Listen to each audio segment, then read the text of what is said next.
Here at the Tyndall Forge. I'm here with a special guest. I'm Alex. I'm the host of Mega Fishing Adventure. I'm doing a little segment to highlight another YouTuber. This might be a standing segment. We might do this often if I can find enough people. I might do artists and musicians as well, so we'll see. So, Alex, what is your channel about?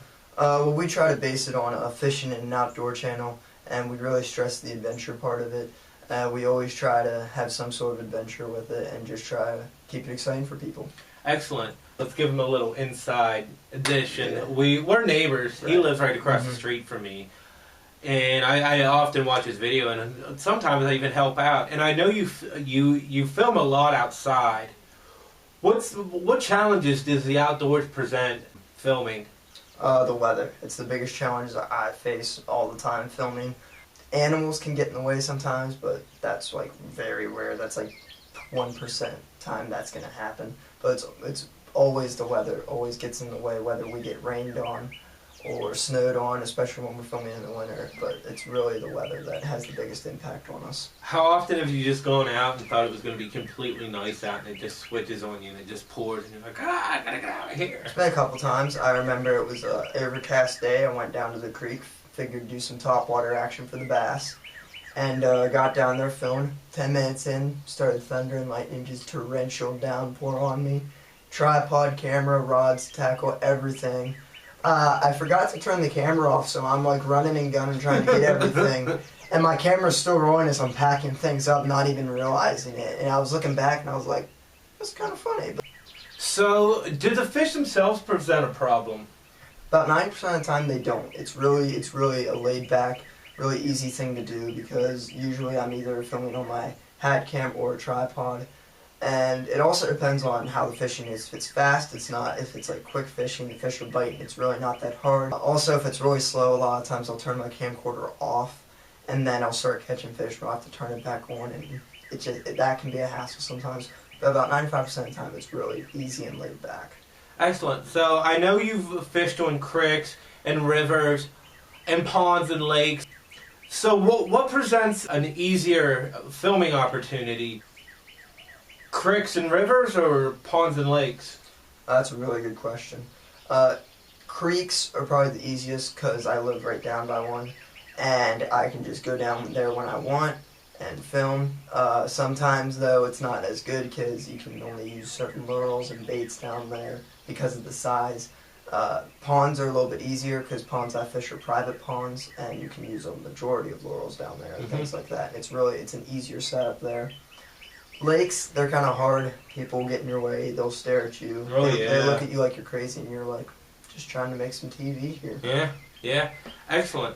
What is the best fish to go fishing for when you're filming?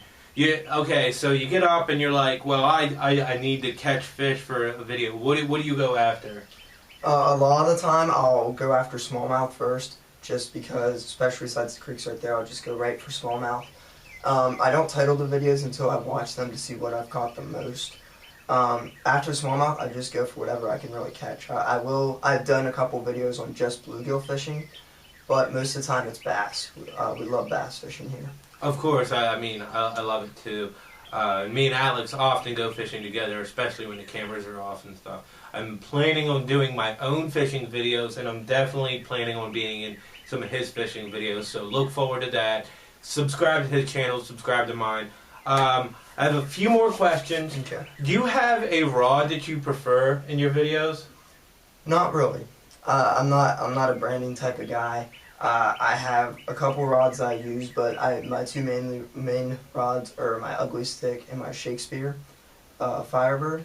They are both two rods I use. I use my Ugly Stick more for creek fishing because it's just a little bit smaller.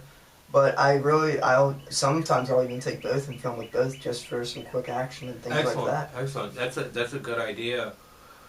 What inspired you to go to YouTube? What inspired you to create your channel? I've seen a lot of videos out there of people fishing and hunting and doing a lot of outdoor stuff, and I thought that might be kind of cool to do, so I tried it, and I never went back. And I also got some inspiration from your channel. When you first started up, I thought that sounded pretty cool. Thought everything that you were getting, the feedback and views and things, I thought that would be fun to have, so I was like, give it a shot. And it's extremely fun, and it's a lot of work, and there's a lot of haters out there, and you got to sort through the good and bad. But it is a lot of fun. Where do you see your channel going? Right now, I think we're at a good position with views. I'm not worried about subscribers much because I'd rather have people watching my video than subscribing and not watching, the way I see it. Excellent. But I'm hoping by the end of this year to get around 100 subscribers. We have around 50 right now. We just started last year, and the content is getting better and better each time. And I'm really looking forward to this summer especially, and I can film a lot more. Certainly, I mean, especially on my part in doing some of my shows, but it does definitely take practice.